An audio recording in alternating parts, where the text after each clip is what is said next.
When I was in the planning stages of a recent trip to Cleveland to visit the Rock and Roll Hall of Fame, I realized that a decommissioned World War II submarine was moored right next door to the hall. Given my interest in history and World War II, I had to visit. In this video, I'll take you through the USS Cod, a fascinating World War II era submarine with a rich history and an amazing level of preservation.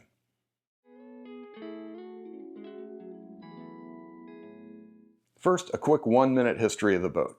It was built in Connecticut and launched in 1943.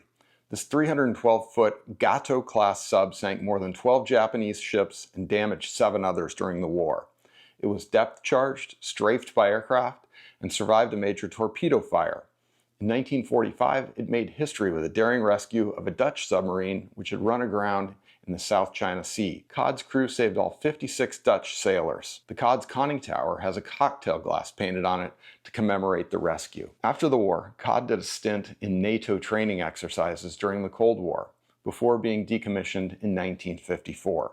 She was brought to Cleveland in 1959 to serve as a Naval Reserve training vessel. In 1976, Cod was opened as a floating museum and was designated as a National Historic Landmark in 1986. You'll quickly notice that World War II-era submarines look more like ships than the smooth rounded hulls on modern nuclear-powered subs. This is because submarines during this era spent a lot of time on the surface, and generally were only submerged for stalking and attacking.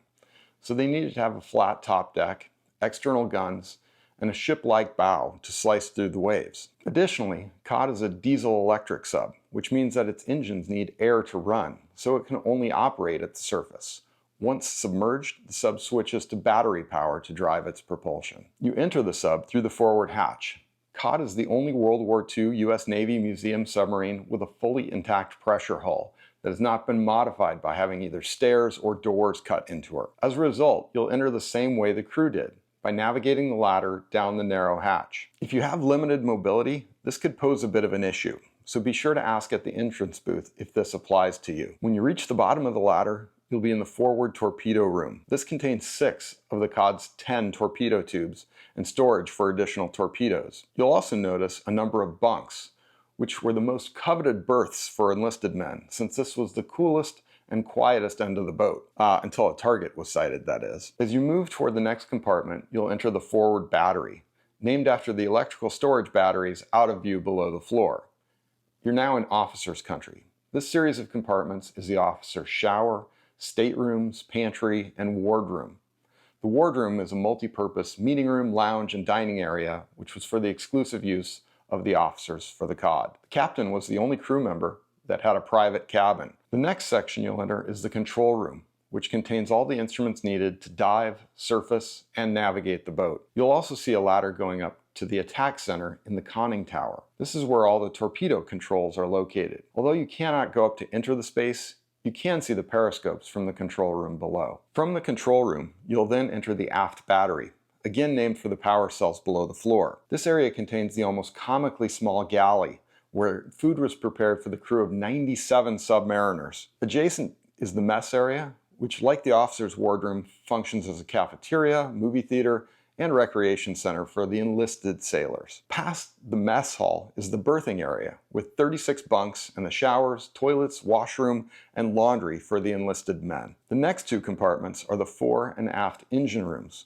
which each contain 2 1,600 horsepower diesel engines to power the propellers while on the surface, and charge the boat's batteries, which power the propulsion when submerged. The following compartment is the maneuvering room. This is the electrical control center on the boat. The levers allowed engineers to switch between mechanical and electric drive and regulate battery charging from each of the 4 engines and the generator. The final compartment you'll enter is the aft torpedo room, which functions similarly to the forward torpedo room, but only has 4 tubes, and also contains a tiny engineering office. The ladder will then take you up to the aft hatch, where you can exit the submarine. My verdict? I really enjoyed visiting the Cod. I thought the submarine was perfectly maintained.